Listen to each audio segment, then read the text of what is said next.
अस्सलाम वालेकुम मेरा बच्चा। I hope you all are fine. I hope कि आप लोग ठीक ठाक होंगे, खैर खैरियत से होंगे और अपने ही खर्चे पर खुश हो रहे होंगे, जी रहे होंगे। ठीक है मेरा बच्चा। देखिए भाई, this is our lecture number 11 related to cause and effect. ठीक हो गया जी। और मेरा बच्चा आई होप सो कि आपको कॉज एंड इफेक्ट की लेक्चर सीरीज काफ़ी पसंद आ रही होगी, आपके डाउट सॉल्व हो रहे होंगे, आपकी क्वेरीज हल हो रही होंगी। और उम्मीद करता हूं कि आप इन लेक्चर्स को अपने दोस्तों तक भी फॉरवर्ड कर रहे होंगे और उनका भी भला हो रहा होगा। मेरा बच्चा, सोशल मीडिया प्लेटफॉर्म्स की लिंक्स मैंने डिस्क्रिप्शन बॉक्स के अंदर अटैच कर दी हैं, काइंडली उन पर भी मेरे साथ कनेक्ट हो जाएं। देखिए भाई, आपके पास कॉज एंड इफेक्ट के क्वेश्चंस को डिस्कस करने से पहले keep this thing in your mind, ये तमाम आपके पास पास पेपर क्वेश्चंस हैं, पास्ट ईयर क्वेश्चंस हैं।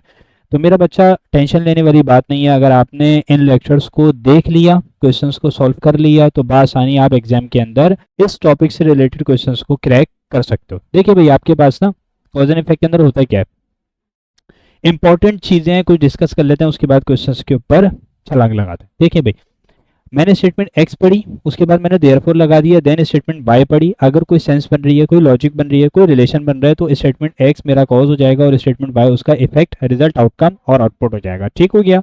सिमिलरली अगर ये वाला आपके पास केस नहीं होता, लेट सपोज ये होता है, स्टेटमेंट वाई पढ़ी, उसके बाद मैंने देयरफॉर लगाया, देन स्टेटमेंट एक्स पढ़ी। अगर कोई सेंस रिलेशन लॉजिक बन रही है तो स्टेटमेंट वाई कॉज है और स्टेटमेंट एक्स उस सूरत में इफेक्ट है, रिजल्ट है, आउटकम है। बात क्लियर हो गई। और अगर इन दोनों में से कोई भी आपके पास सीन नहीं बनता, ठीक है, तो फिर क्या होगा, फिर उसके अलावा कोई और ऑप्शन करेक्ट होगा। देखिए भाई, क्वेश्चन नंबर 1 क्या कह रहे हैं, state P started providing multiple rehabilitation schemes like free education, job search help and help groups for addicts etc, ठीक है, etc over the past year. First of all, I am going to highlight both of the given statements. ठीक है, ये आपके पास है पहली statement. ठीक है, अच्छा जी। और दूसरी क्या है, दूसरी बहुत सिंपल है, दूसरी भी बहुत सिंपल है। वीडियो पॉज कीजिए और क्वेश्चन को खुद सॉल्व करने की कोशिश कीजिए, ट्राई और मैक्सिमम एफर्ट। उसके बाद फिर आप वीडियो देख लो अगर क्वेश्चन सॉल्व नहीं होता। देखो भाई, आपने करना है क्या, क्या कह रहा है आपसे, आपसे ना मासूमाना सी बात कर रहा है, आपसे सिंपल सी बात कर रहा है, कह रहा है state P started providing multiple rehabilitation schemes. ठीक है, अब मुझे एक बात बताओ, क्या कह रहा है, स्टेट पी ने पिछले साल से रिहेबिलिटेशन प्रोग्राम्स शुरू किए, ऐसा ही है, ये तो कह रहा है ओवर द पास्ट ईयर। सही है। तो जैसे फॉर एग्जांपल फ्री एजुकेशन, ठीक है, और जॉब ढूंढने में मदद करना, ड्रग एडिक्ट्स के लिए सपोर्ट ग्रुप्स, ठीक है, और दूसरी रिहेबिलिटेशन स्कीम्स। ठीक है, यानी गवर्नमेंट लोगों की जिंदगी बेहतर बनाने की कोशिश कर रही है। सलाम हो ऐसी गवर्नमेंट को यार। देखो भाई, अब स्टेटमेंट 2 देखो जरा, crime rates for state P have steadily decreased over the past year. अब सिंपल तरीके से हम इसके बाद क्या लगा लेते हैं, इसके बाद देयरफॉर लगा देते हैं। क्या लगा देते हैं, देयरफॉर, देयरफॉर। ठीक है, अब सीन क्या है, सीन सिंपल सा है। देखो, अगर गवर्नमेंट एजुकेशन दे, रोजगार में मदद करे, एडिक्ट्स की रिहेबिलिटेशन करे, तो लोगों के क्राइम की तरफ जाने के चांसेस क्या हो जाएंगे, कम हो सकते हैं। तो सिंपल तरीके से रिहेबिलिटेशन स्कीम्स, लोगों की जिंदगी बेटर हुई, जिसकी वजह से क्राइम रेट डिक्रीज हुआ। क्या ख्याल है, ऐसा ही है भैया, बोलो हाँ या ना। मेरा बच्चा, आपके पास रिलेशन जो बन रहा है ना, वो क्या बन रहा है, देखो बहुत इजी पीजी सा बन रहा है। दिस इज योर कॉज और दिस इज योर इफेक्ट। इसमें कोई शक है, कोई डाउट है, कोई क्वेरी है, नहीं होनी चाहिए। ठीक है मेरा बच्चा, आई होप कि क्रिस्टल क्लियर हो गया होगा।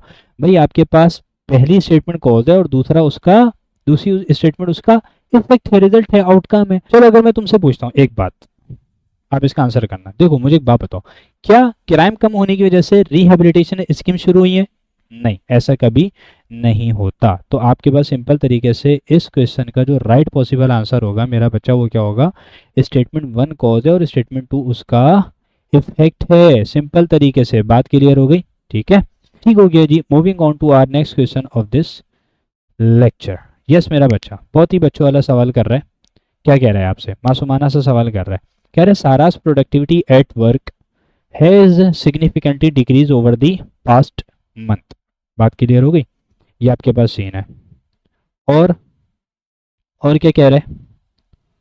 और आपसे कह रहा है Sara has been experiencing frequent interruptions due to ongoing construction work near her office. ठीक है, सारा की काम करने की परफॉर्मेंस या प्रोडक्टिविटी पिछले एक महीने में काफ़ी कम हो गई है। स्टेटमेंट टू, सारा हैज़ बीन एक्सपीरियंसिंग। ठीक है, सारा के ऑफिस के पास कंस्ट्रक्शन का काम चल रहा है, बिल्डिंग का काम चल रहा है, जिसकी वजह से उसे बार बार डिस्टर्बेंस हो रही है। भाई शोर हो रहा है ना, ठीक है, ड्रिलिंग हो रही है, सिंपल सी बात है। तो इस वजह से आपके पास जो है स्टेटमेंट टू के अंदर ये बात करना चाह रहे हैं। अब मैं एक काम करता हूँ, मुझे एक बात बताओ, आपके पास रिलेशन क्या बनेगा बताओ? भाई सिंपल सी बात है, सारा प्रोडक्टिविटी, सारास प्रोडक्टिविटी एट वर्क, ठीक है, सिग्निफिकेंटली डिक्रीज।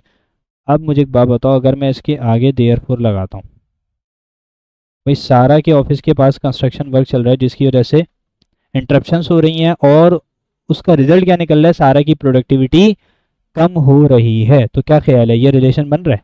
बोलें मेरा बच्चा, ये बेहतरीन तरीके से आपके पास रिलेशन बन रहा है। ये कॉज है, कंस्ट्रक्शन वर्क कॉज है, और उसका रिजल्ट, उसका आउटकम, उसका नतीजा, उसका इफेक्ट क्या निकल रहा है बताओ? सारा की प्रोडक्टिविटी क्या हो गई, कम हो गई। ठीक है भाई, कंस्ट्रक्शन वर्क कॉज है, प्रोडक्टिविटी का डिक्रीज होना ये उसका इफेक्ट है। सिंपल सी बात कर रहे हैं। अब मुझे एक बात बताओ, ऑप्शन ए देखो, कह रहा है which of the following best describes the cause and effect relationship, Sara's decrease productivity is causing the construction work. क्या ख्याल है, सारा काम कर रही है इसलिए कंस्ट्रक्शन वर्क हो रहा है? अरे भाई ऐसा कुछ नहीं है। ठीक है, सारा decrease productivity is causing the construction work, ऐसा नहीं है कि सारा की प्रोडक्टिविटी कम हो गई इस वजह से कंस्ट्रक्शन वर्क हो रहा है। अरे भाई क्या हो गया, गलत। The ongoing construction work is causing Sara's decrease productivity. बेहतरीन, ये असल जवाब है जो कि हमने फाइंड आउट करना था। ठीक है जी, तो ऑप्शन बी के अंदर जो हमें चाहिए वो हमें मिल चुका है। ठीक है जी, क्या कह रहा है, the ongoing construction work is causing Sara's decrease productivity. क्या ख्याल है मेरा बच्चा, ये आपके पास बिल्कुल स्टेटमेंट के एन मुताबिक है, तो ये फॉलो किया जाएगा। अब देख लो तीसरा, साराज प्रोडक्टिविटी वाज ऑलरेडी डिक्रीजिंग, ठीक है, before the construction work begin. तो ये तो ऐसा स्टेटमेंट के अंदर मेंशन ही नहीं है। The construction work is unrelated to Sara's productivity. ना ना ना ना, देखो भाई हमने स्टेटमेंट से ये बात क्लियरली देख ली कि भाई कंस्ट्रक्शन वर्क हो रहा है, इंटरप्शंस हो रही है, इसकी वजह से उसकी प्रोडक्टिविटी कम हो रही है। ठीक हो गया, तो ये भी आपके पास गलत है। Just option B is the right possible answer of this question. मेरा बच्चा, moving on to our last question of this lecture.